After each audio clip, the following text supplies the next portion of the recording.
Hello दोस्तों, आप सभी का ऑल अबाउट सोशियस में स्वागत है। और यह समाजशास्त्र की इग्नू सीरीज है। इसमें अभी हम लोग फ्रांसीसी समाजशास्त्री एमिल डर्कहाइम के बारे में चर्चा कर रहे हैं।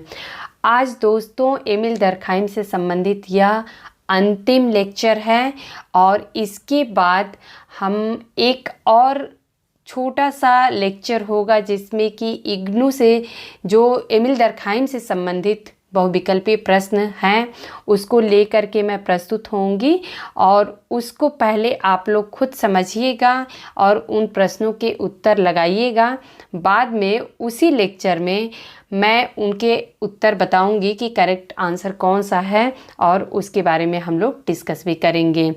तो आज का जो टॉपिक है वह बहुत ही ज़्यादा महत्वपूर्ण है। जब भी एमिल डर्कहाइम को हम लोग पढ़ते हैं तो एमिल डर्कहाइम के जो सॉलिडैरिटी है, किस प्रकार से सामाजिक एकात्मकता की बात वो करते हैं कि सामाजिक एकात्मकता कौन कौन सी होती है, उन्होंने जो सोशल सॉलिडैरिटी की बात की है उसके बारे में आज विस्तार से हम लोग चर्चा करने वाले हैं।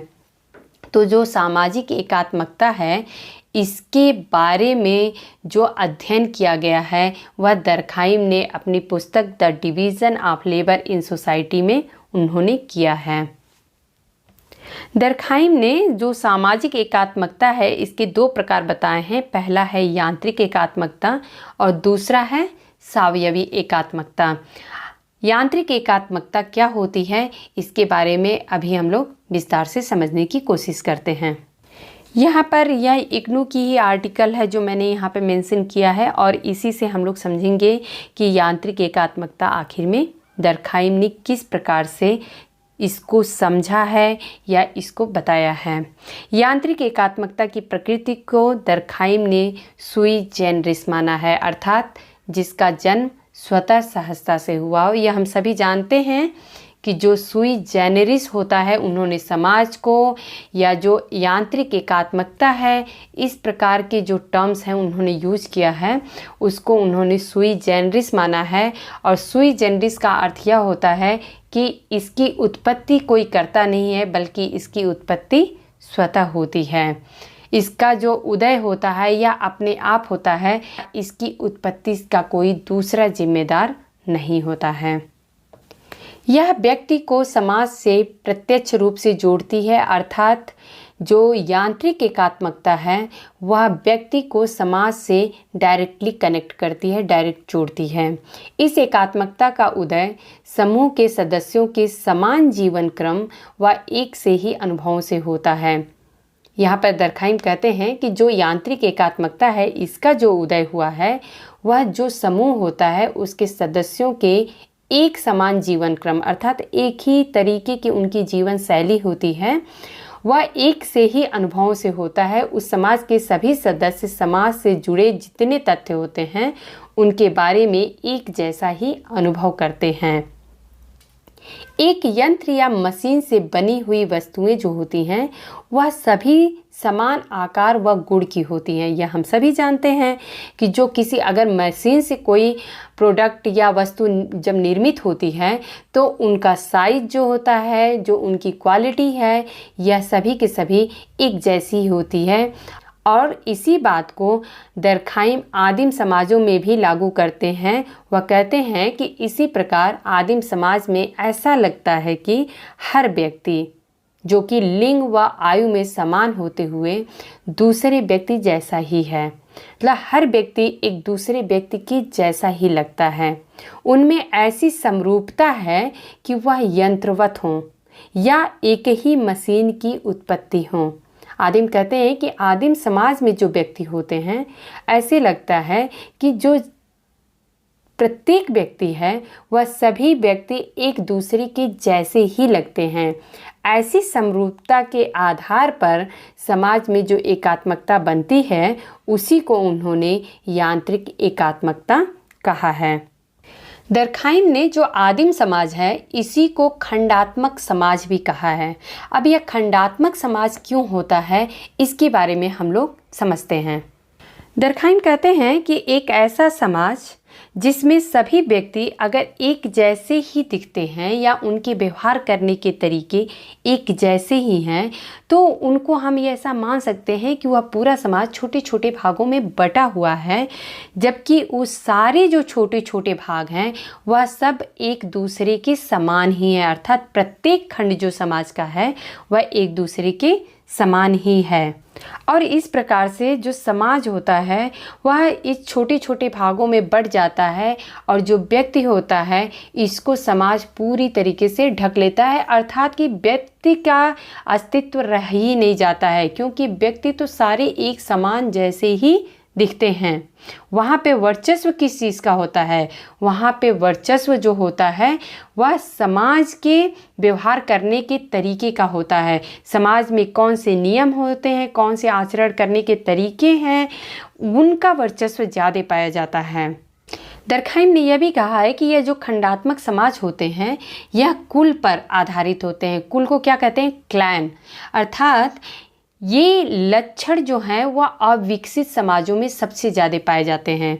जो खंडात्मक समाज है, एक बात आप लोग बिल्कुल माइंड में सेट कर लीजिए कि जो आदिम समाज है इसी को दरखाइम ने खंडात्मक समाज कहा है, और जो खंडात्मक समाज होता है यह कुल पर आधारित होता है। यह हम सभी जानते हैं कि जो आदिम समाज है उसमें कुल का ज़्यादा माना जाता है या पाया जाता है। तो यह जो लक्षण है, जो खंडात्मक समाज कुल पर आधारित होता है, और यह जो लक्षण है यह अविकसित समाजों में सबसे ज़्यादा पाया जाता है। किंतु विकास की प्रक्रिया में खंडात्मक लक्षण समाज में अधिक समय तक लोकप्रिय नहीं रह पाए। इनका विस्तार क्षेत्रीय आधारों पर होने लगा तथा जनसंख्या का बहुत ज़्यादा भाग धीरे धीरे रक्त संबंधों द्वारा विभाजित न होकर बल्कि क्षेत्रों के द्वारा विभाजित होने लगा। जो समाज कुल पर आधारित होता है वह क्या होता है? वह रक्त पे संबंधित तो होता है। कुल यही होता है कि एक कुल के सदस्य जो होते हैं वह एक रक्त संबंधी जैसे माने जाते हैं।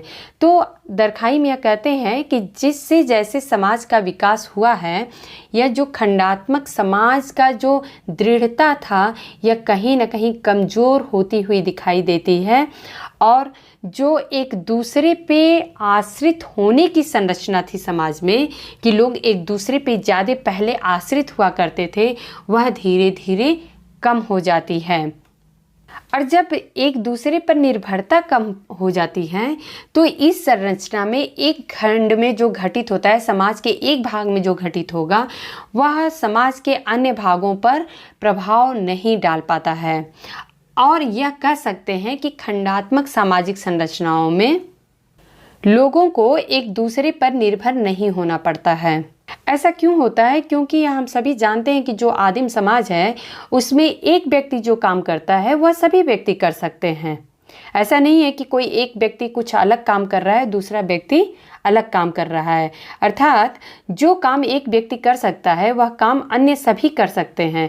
इस कारण से एक दूसरे पर जो निर्भरता होती है वह कम होती है या निर्भर होने की आवश्यकता नहीं होती है। अब आप लोगों के मन में यह प्रश्न अवश्य उठ रहा होगा कि जब यांत्रिक समाज में एक दूसरे पर निर्भरता कम हो जाती है क्योंकि सभी काम हर कोई कर सकता है, तो फिर उसमें जो एकात्मकता है वह किस प्रकार से बरकरार रहती है या वह किस प्रकार से कायम रहती है।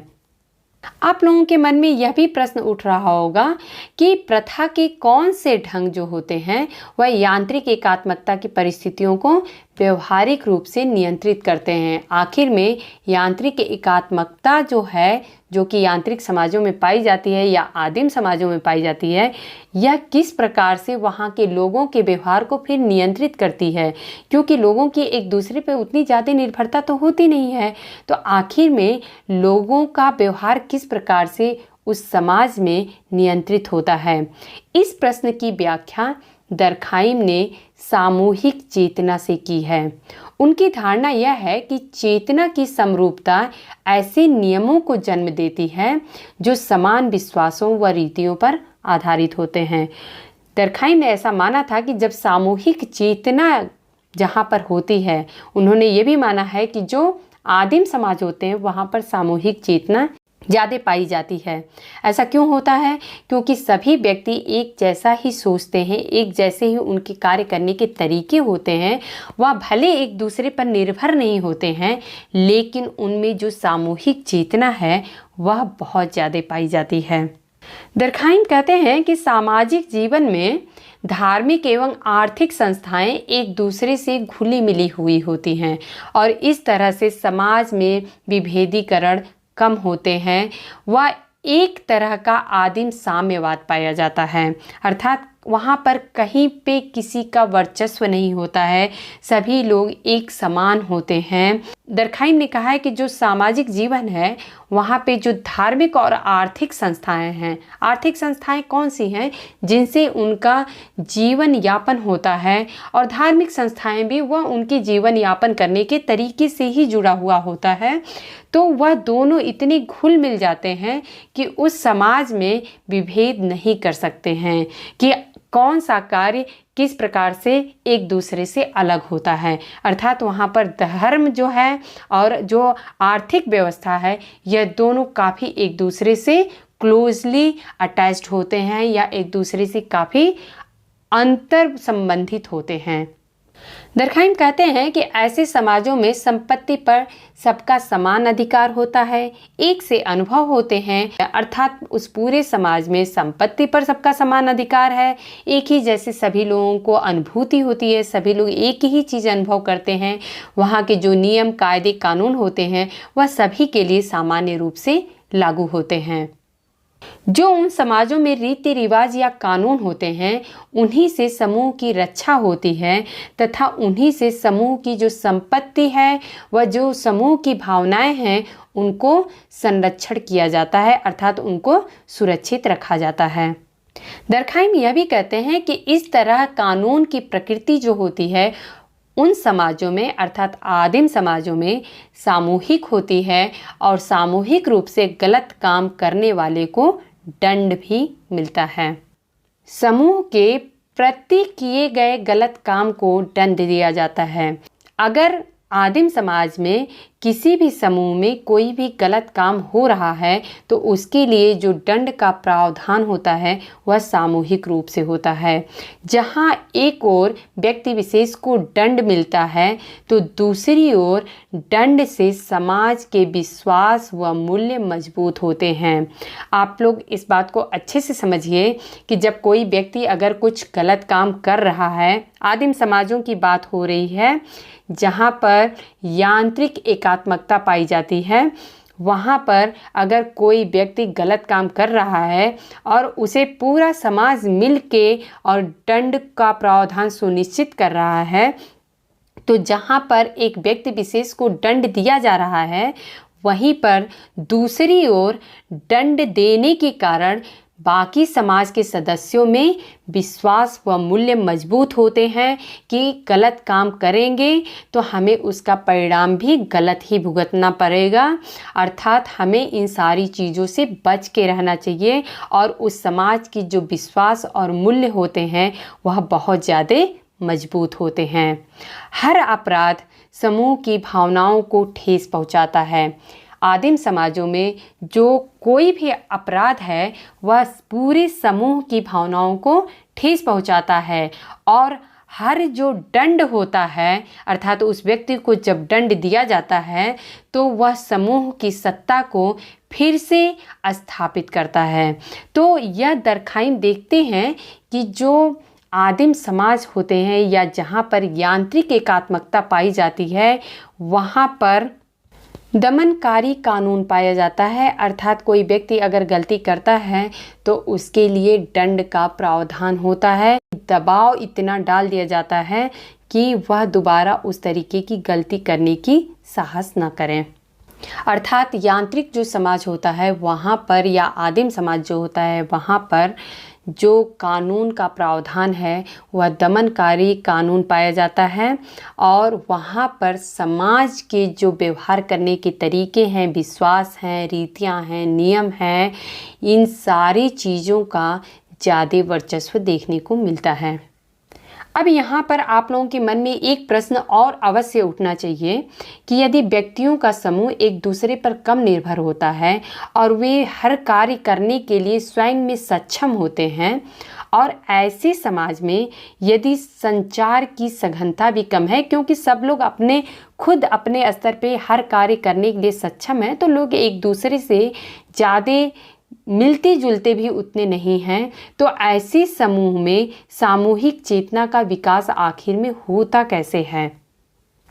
तो यहाँ पर सामूहिक चेतना के दरखाइम ने परिभाषा दिया है। उन्होंने किस प्रकार से सामूहिक चेतना को परिभाषित किया है। सामूहिक चेतना विश्वासों तथा भावनाओं की वह श्रेणी है जो किसी भी समाज में औसतन प्रकट हो तथा निश्चित प्रकार की व्यवस्था बनाती हो एवं इसकी अपनी निश्चित प्रकार की जीवन शैली हो। इसको आप लोग नोट डाउन कर लीजिएगा, क्योंकि यह बहुत ज़्यादा महत्वपूर्ण है। क्योंकि हो सकता है कि किसी भी एग्ज़ाम में यह परिभाषा पूछ दी जाए, और यह भी पूछा जा सकता है कि यह कथन किसका है, या यह भी पूछा जा सकता है कि यह जो परिभाषा है यह किसकी परिभाषा है। जैसे कि अगर पूछ दिया गया कि वह क्या है जो कि विश्वासों व भावनाओं की श्रेणी होती है जो किसी भी समाज में औसतन प्रकट होती है तथा निश्चित प्रकार की व्यवस्था बनाती हो एवं इसकी अपनी निश्चित प्रकार की जीवन शैली होती है, तो इसको क्या कहते हैं, इसी को सामूहिक चेतना कहते हैं। अब इसके भावार्थ को हम लोग समझते हैं कि आखिर में यह परिभाषा हमें क्या बता रही है। सामूहिक चेतना विश्वासों व भावनाओं की वह श्रेणी है, अर्थात जो सामूहिक चेतना होती है वह क्या होती है, समूह की चेतना, अर्थात जो लोगों का, पूरे समूह का जो विश्वास है या जो भावनाएं हैं एक जैसी, उन्हीं की श्रेणी होती है जो कि किसी भी समाज में औसतन प्रकट हो, अर्थात लगभग हर समाज में एक औसत में वह पाई जाती है तथा वह एक निश्चित प्रकार की व्यवस्था बनाती है। जहाँ पर सामूहिक विश्वास और भावनाएं पाई जाएंगी वहाँ पे यह निश्चित है कि एक निश्चित प्रकार की व्यवस्था भी हमें देखने को मिलेगी, और इसकी अपनी निश्चित प्रकार की जीवन शैली होती है, अर्थात जो सामूहिक चेतना होती है उसका अपना खुद का एक कार्य करने का तरीका होता है, या लोगों को के अंदर किस प्रकार से अंदर में सामूहिक चेतना को जागृत करती है या जगाती है प्रत्येक व्यक्ति के अंदर, और इस प्रकार से सभी व्यक्तियों में जब यह चेतना आ जाती है कि हमें समाज में किस प्रकार से व्यवहार करना चाहिए या इस समाज को संतुलित अवस्था में रखने के लिए हमें किस प्रकार से एक दूसरे से व्यवहार करना चाहिए, जब यह चेतना समूह के सभी सदस्यों में आ जाती है तो इसी को सामूहिक चेतना कहते हैं। कोई भी सदस्य इनके प्रारूप तथा गुण से संबंधित लक्षणों के आधार पर इनकी पहचान कर सकता है कि सामूहिक चेतना जो है वह आखिर में उसके लक्षण कैसे हैं या उनको कैसे हम पहचान सकते हैं। यहाँ पर सामूहिक चेतना को पहचानने के लिए दो आधार दरखाइम ने बताए हैं। सामूहिक चेतना को प्रारूप के आधार पर तथा सामूहिक चेतना को तत्वों के आधार पर दरखाइम ने दो रूपों में बांटा है। सामूहिक चेतना के प्रारूप के संदर्भ में दरखाइम का कहना है कि सामाजिक बंधनों की शक्ति, जो सामाजिक बंधन किस प्रकार से लोग एक दूसरे से बंधे हुए हैं, जुड़े हुए हैं, इसकी जो शक्ति है वह यांत्रिक एकात्मकता का लक्षण है। अर्थात जो सामाजिक बंधन है वह कितना दृढ़ है या नहीं है, यही यांत्रिक एकात्मकता का लक्षण होता है। और यह भी कहते हैं कि जो सामूहिक चेतना है वह यांत्रिक एकात्मकता के तीन रूप में हमारे सामने आते हैं। पहला है सामूहिक चेतना तथा व्यक्तिगत चेतना के आयतन के बीच का संबंध कैसा है। सामूहिक चेतना अर्थात पूरे समूह की चेतना और व्यक्तिगत चेतना अर्थात किसी व्यक्ति के एक व्यक्ति विशेष की चेतना।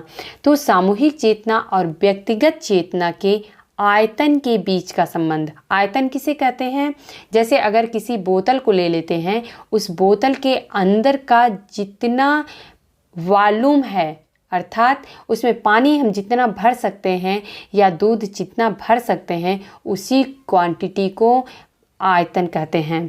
तो जो सामूहिक चेतना और व्यक्तिगत चेतना है, इन दोनों के बीच के आयतन में क्या संबंध पाया जा रहा है, अर्थात दोनों किस प्रकार से एक दूसरे से जुड़े हुए होते हैं, इसको भी एक सामूहिक चेतना के रूप में देख सकते हैं। दूसरा पॉइंट ये कहते हैं कि सामूहिक चेतना की दशाओं की औसत तीव्रता क्या है। सामूहिक चेतना की ऐसी कौन कौन सी दशाएं उत्पन्न होती हैं जिनसे सामूहिक चेतना हमें समूह में देखने को मिलती है, तो इनकी औसत तीव्रता अर्थात यह किस हद तक हमें ज़्यादा असरदार दिखाई देती है।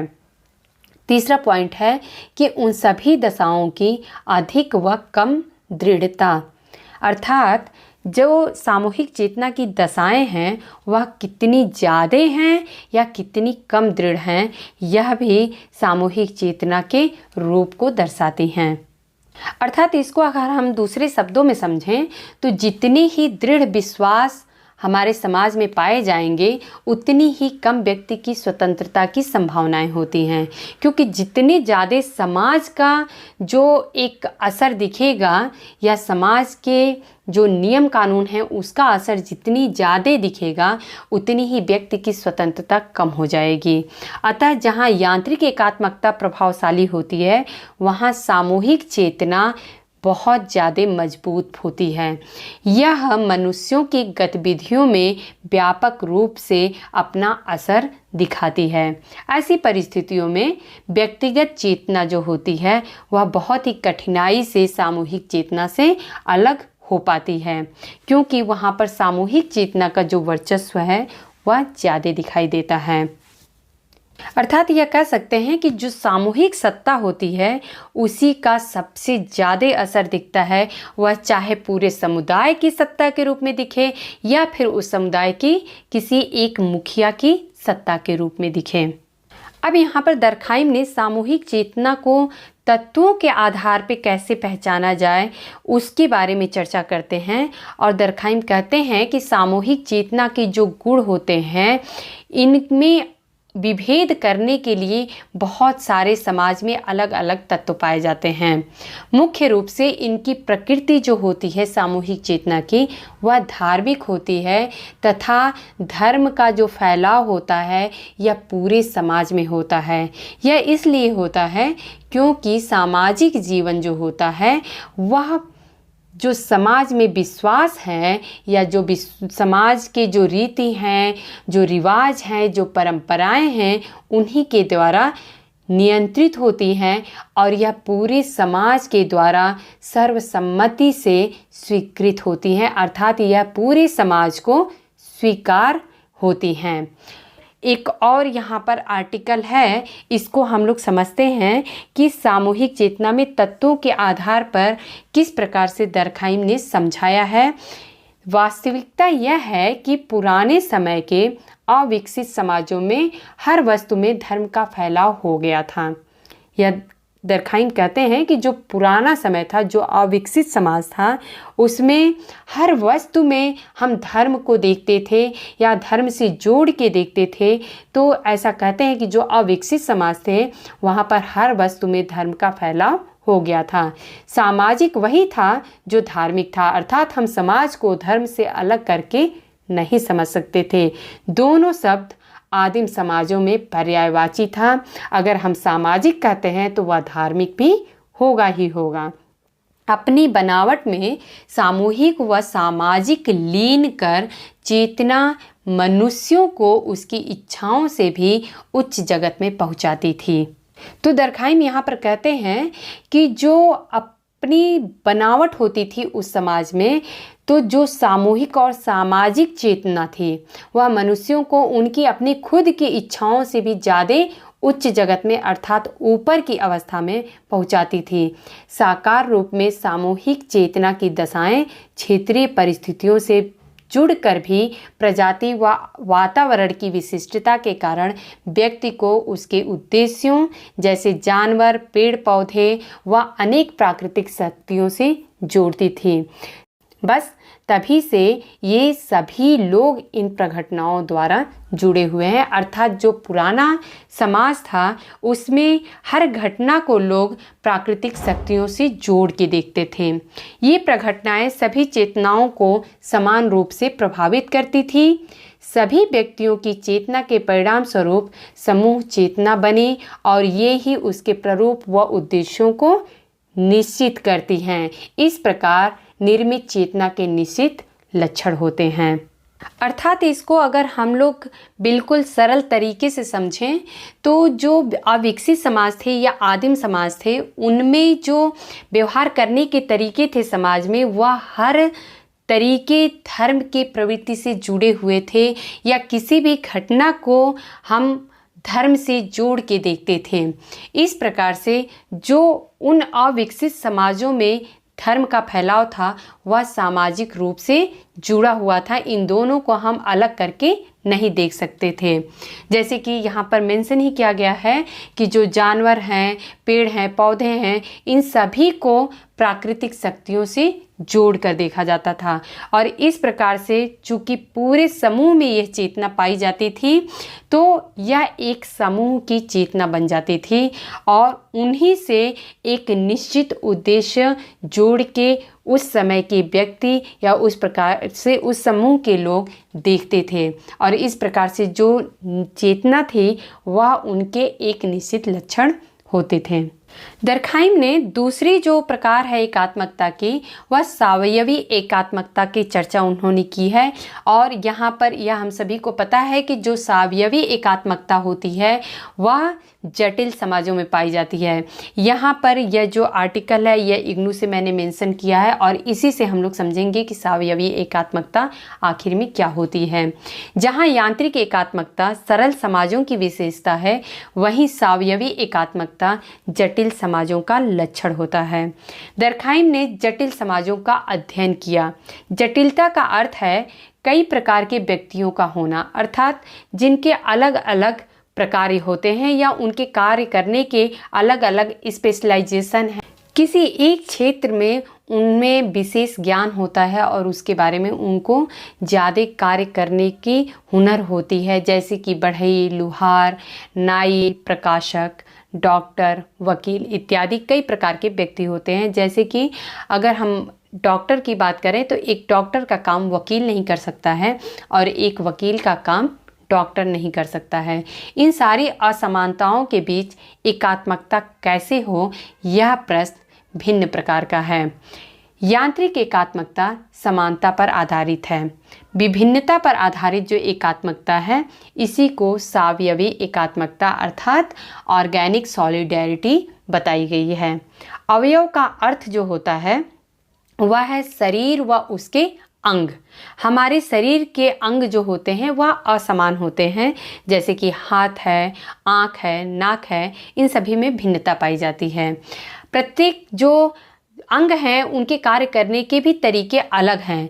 जैसे कि हाथ से हम वस्तुओं को उठाते हैं, आँखों से देखते हैं और नाक से अपने वास लेते हैं या स्मेल करते हैं या सूंघते हैं। तो इनके अलग अलग कार्य करने के तरीके भी हैं। इसी प्रकार से फेफड़े, पेट व दिल विभिन्न अंग होते हैं। इन सब के अलग होने पर भी संपूर्ण शरीर की अपनी एक ही एकात्मकता होती है। सभी अंग अपना अपना काम करते हैं, ये काम अलग अलग है और इसी प्रकार शरीर की एकात्मकता इन विभिन्नताओं के बीच है कि आखिर में शरीर के जो सभी अंग हैं वह कार्य तो अलग अलग तरीके से करते हैं, लेकिन अगर पूरे शरीर की बात करें तो इस पूरे शरीर की एकात्मकता पाई जाएगी। ऐसी तुलना करने पर इसे सावयवी एकात्मकता कहा गया है। अगर मान लें कि समाज भी एक अवयव या शरीर की भांति है और विभिन्न प्रकार के व्यक्ति उसके अंग हैं, तब समाज की सावयवी एकात्मकता की कल्पना भी की जा सकती है। यह एकात्मकता भिन्नता पर आधारित होती है और इससे व्यक्ति समझता है कि वह स्वयं में पूर्ण नहीं है, पूर्णता तो समाज में है। इस पूर्णता का आधार श्रम विभाजन तथा विभाजित कार्यों का समायोजन है।